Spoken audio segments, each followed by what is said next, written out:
Australia is a country that many people find surprising. It has about 27 million people. This is a small number, similar to the population of just one big city like Tokyo. But Australia is a very large country, almost the same size as the United States. Despite having few people spread across such a vast land, Australia is one of the wealthiest countries in the world.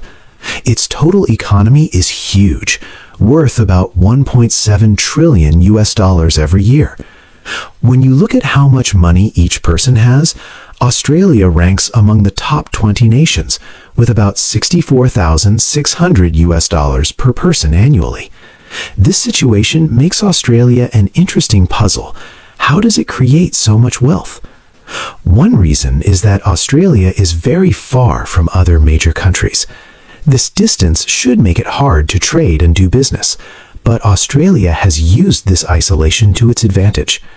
The central part of Australia is a vast desert, often called the Dead Heart.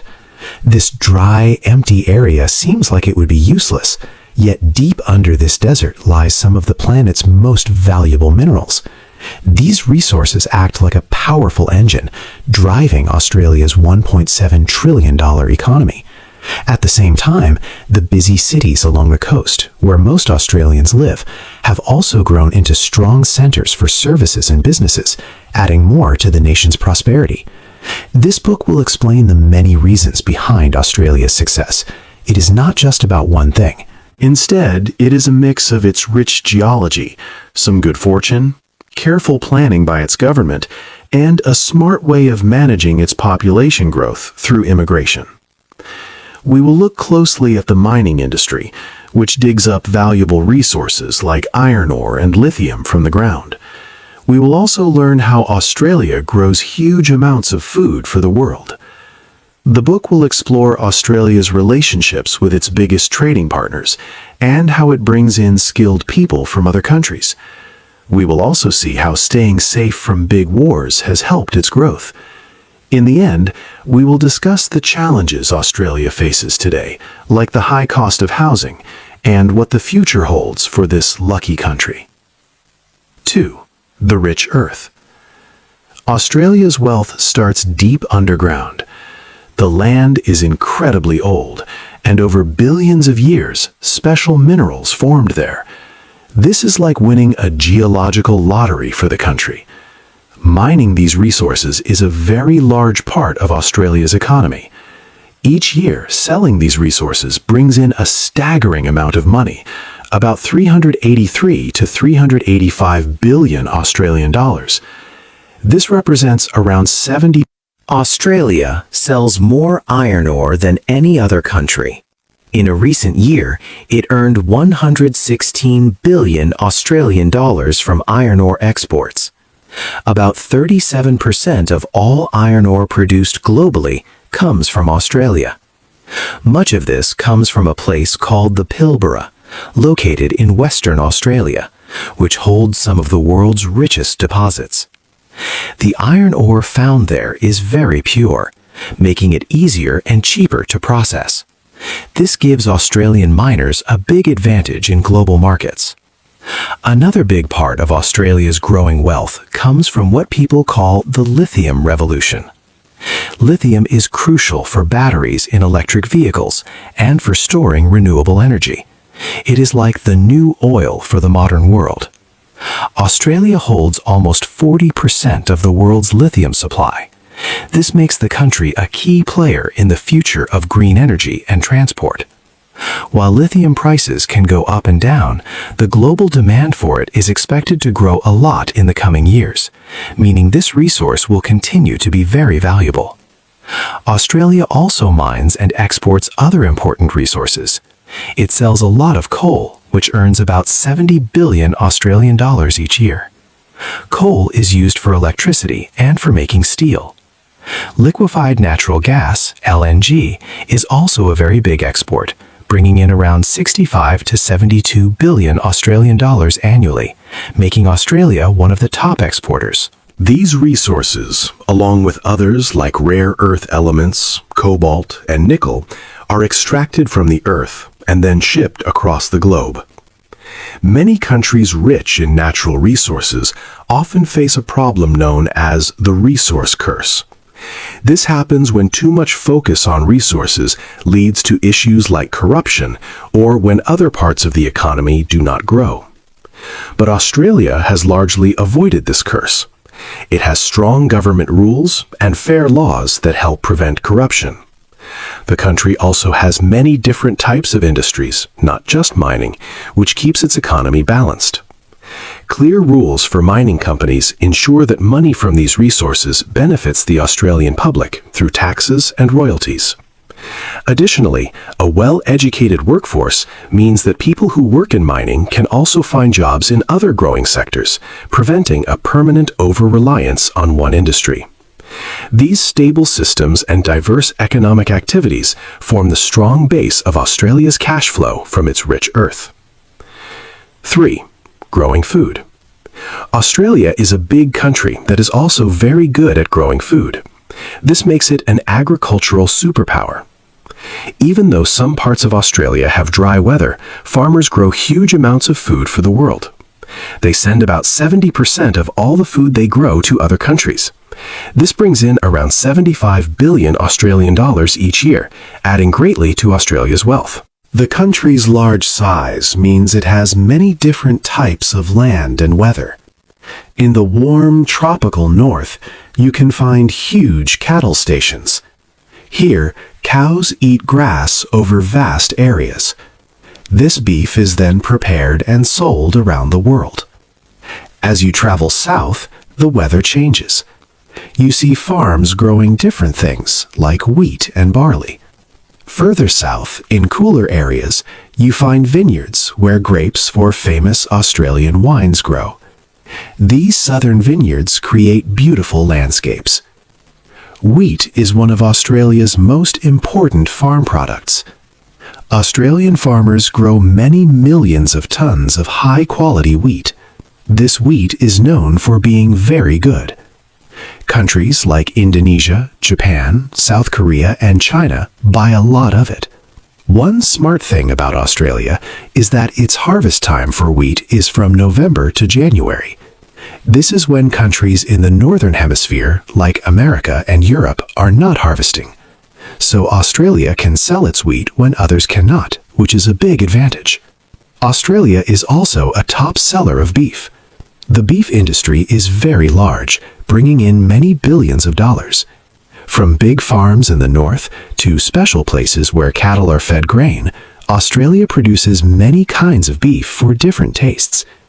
It sends a lot of beef to the United States, Japan, and South Korea. This makes Australia the third largest beef exporter in the world. Farmers also grow lamb and mutton, which are popular in the Middle East and China. Farmers use clever new technologies to grow food, even when there is not much rain.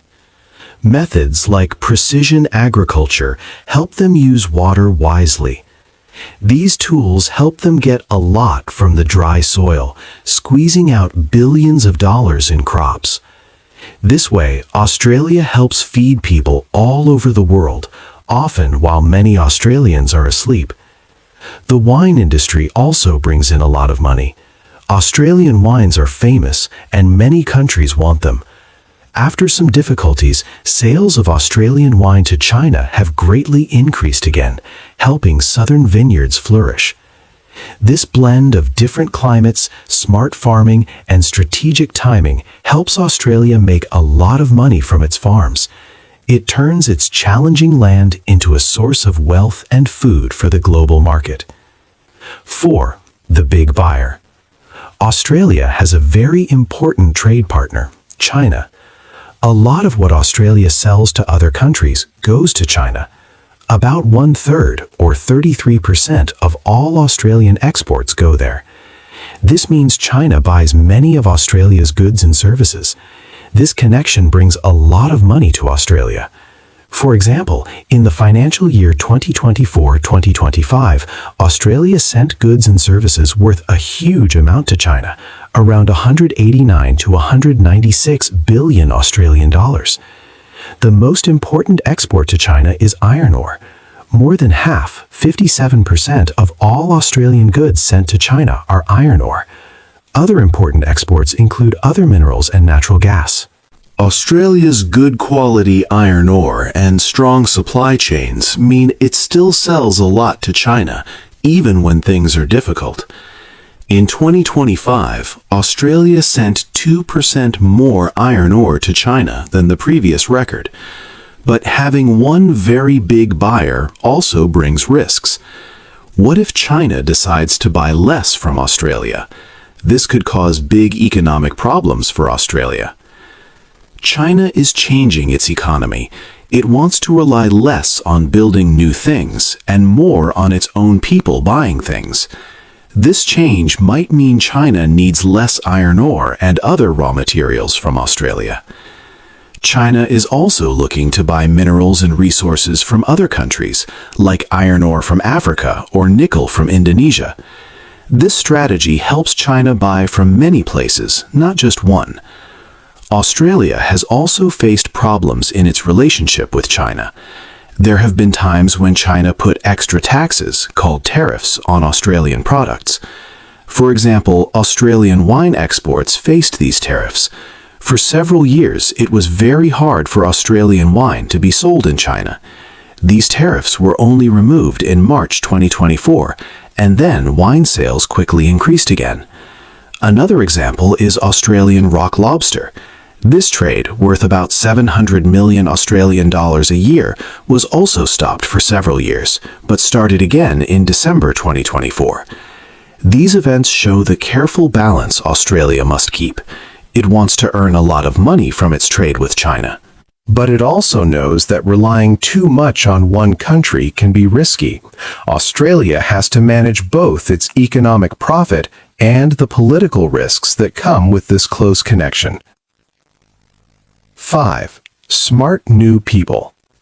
Australia does not just wait for its population to grow. Instead, the country carefully chooses who comes to live and work there. This is a key part of how Australia builds its wealth, by finding the right people with the right skills. This system is called human capital engineering. It helps Australia get the workers it needs, like a business hiring for specific jobs. The country has a special system to choose skilled workers. It is based on points. People get points for different things. For example, younger people between 25 and 32 years old get more points. Good English language skills also give many points. Education and work experience, both in Australia and other countries, add more points. People need at least 65 points to be considered. But for jobs with high demand, like IT, people often need 85 or 90 points. This system makes sure Australia brings in people with the most valuable skills for its economy. Recently, a new visa called Skills in Demand started in December 2024. It has 3 levels based on how much money a person earns. This helps match migration to what the market needs. Bringing many skilled people to Australia helps the economy grow. These new workers join the workforce and spend money, which helps businesses. Many migrants are young, between 25 and 45. This means they pay taxes and need fewer public services than older people. However, this fast growth in population also creates problems. There are not enough homes for everyone, and public services like transport can become crowded. For example, in 2023 and 2024, Australia's population grew quickly, but the money each person made actually went down. This shows the strain on resources. The government now plans migration levels with housing needs in mind. Another big part of bringing in smart new people is the international education industry. Australia sells education to students from all over the world. This is a very large business, earning billions of dollars each year. In 2024 and 2025, it brought in about 53.6 billion Australian dollars. This makes education Australia's 4th biggest export, after things like iron ore and natural gas. Students pay for their studies and also for living expenses like food and rent. This money helps Australian universities a lot. For some, international student fees are vital to stay open. These students also work part-time in jobs like retail or hotels, filling important gaps in the workforce. However, critics say that some of the money these students spend comes from their earnings in Australia, not just from overseas. Also, students send some money back to their home countries. Even with these points, the education industry still brings a lot of money into Australia. Most of these students come from countries in Asia, such as China and India. Because of these factors, Australia has a high Human Development Index, meaning people have good health, education, and living standards. 6. Safe from war. Australia has a unique economic advantage called the peace premium. This means the country has never experienced major modern wars on its own land. For example, during the 20th century, many nations in Europe and Asia had their cities, homes, and factories destroyed by wars. They then had to spend a lot of effort and money to rebuild everything from the ground up. Australia was different. Its geographic location kept it safe from widespread destruction. While there were a few attacks during World War II, they did not greatly harm the nation's key industries or its economy.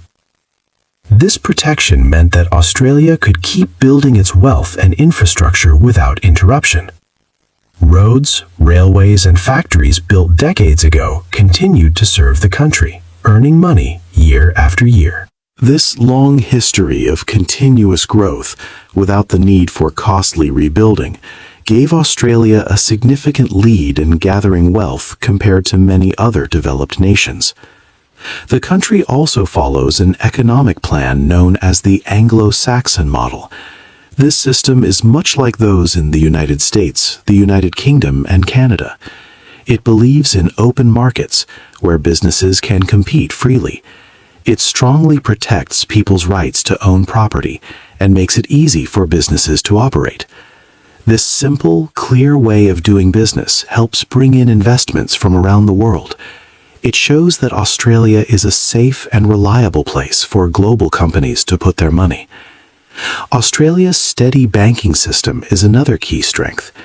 After the global financial crisis, the government made banks very strong. This means people's money is safe, and the economy can stay steady even when things are difficult globally. The country also has strong public services, like a universal healthcare system, Medicare, which is affordable for everyone and offers good care. Also, there is very little corruption, making Australia a trustworthy place. Because of all these elements, peace, a clear economic model, and stable systems, Australia itself becomes a valuable asset. It attracts investment because investors know their money is secure. This stability has helped Australia achieve a long period of economic growth, making it one of the world's richest countries. Cost of living. Australia is famous for its natural beauty. This beauty helps a lot with its economy through tourism. In 2024, tourism brought in almost 300 billion Australian dollars. This part of the economy also created 1.6 million jobs. People from all over the world come to see places like the Great Barrier Reef, which is the world's largest coral reef. They also visit the famous Sydney Opera House and the sacred Uluru Rock. After the difficult times of the COVID-19 pandemic, many international visitors returned. Countries like China, New Zealand, the United States, and the United Kingdom send many tourists to Australia. These visitors spend billions of dollars, helping local businesses and workers across the country. Tourism is a big part of how Australia earns money, showing off its unique places to the world. However, life in Australia also has a difficult side, especially when it comes to housing. While the country is rich, many people struggle to find an affordable home. Property prices have gone up very quickly in recent years. For example, by December 2025, the average house price in Australia was almost 1.3 million Australian dollars. Unit prices were also high, around $716,000. This makes Australia one of the most expensive countries for housing. These high prices have created a big problem. Older people who already own homes have become much richer. Their homes are now worth a lot more money, which gives them financial security. But for young Australians, it is very hard to buy a home. They need a very large amount of money for a deposit, sometimes more than $100,000 or even $200,000 in big cities. Sydney, Australia's largest city, saw its average house price reach over $1.2 million. Melbourne also had average house prices near $1 million. Even smaller capital cities like Brisbane and Adelaide have seen big price jumps, making homeownership a dream for many. This situation is sometimes called a housing lottery because getting a home depends so much on luck and timing. Many things cause these high prices. Australia's population is growing fast, especially in the big cities. Sydney's population grows by over 100,000 people each year, but not enough new homes are being built to keep up with all the new people. For example, in 2024, only about 177,000 new homes were finished, but the country needed more than 225,000. Also, tax rules make it easy for investors to buy properties. These rules encourage people to buy more homes, which drives prices even higher. For those who cannot buy, renting is also difficult. Rents went up by 5.2%. There are not many empty homes for rent, making it hard to find a place and pushing prices up. These higher rents mean that a large part of people's income goes to housing. This creates serious cost of living problems for many average citizens, as their wages do not grow as fast as housing costs. This shows a big difference in Australia, a wealthy nation where many residents face a daily struggle to afford a basic place to live. The cost of living, especially for housing, divides the country, creating challenges for the future. The future. Australia has been lucky, but its future holds big questions. Can it keep its wealth? There are new problems that could change everything for the country. One big problem is climate change.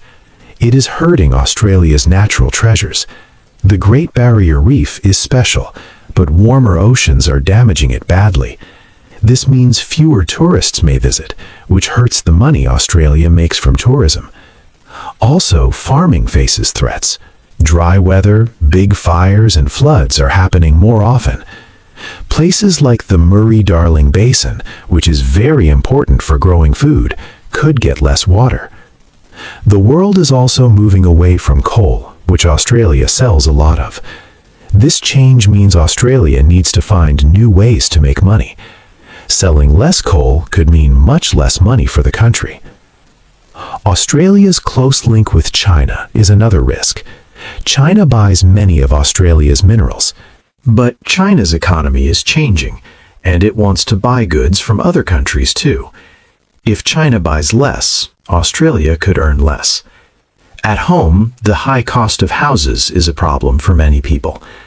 Houses cost so much that young people find it hard to buy a home. This divide between those who own homes and those who do not could cause problems for the country's social well-being. Also, while the country's total money grows, the money each person has to live on has gone down for many. This means life might not be getting better for everyone. So, what should Australia do? It needs to change from just taking things out of the ground to creating new ideas and products. It must move from being a lucky quarry to a smart innovator. This means making more things in Australia, not just digging up raw materials. For example, instead of just selling lithium ore, Australia could make battery parts. It also needs to use its good schools and clever people to build new types of businesses. Australia is already good at some new things, like making renewable energy and studying new ideas in universities. The country has strong systems and people who can solve problems, as seen during past world economic troubles. But this shift is not easy. It needs big changes in investments. Australia must find a way to protect its environment, like the Great Barrier Reef and its farms, while still making money. It needs to make sure housing is affordable for everyone. The country has had much luck from its land and people. The real test is if Australia can use these gifts to build a strong future that lasts a long time for all its people. What do you think Australia needs to do most to have a good future? Hey there! Just a second before you go. If you learned something new today, please give this video a like, write your thoughts in the comments, and subscribe to the channel. It only takes a second, and it really, really helps to create even better English videos for you. Your support means the world. Thank you.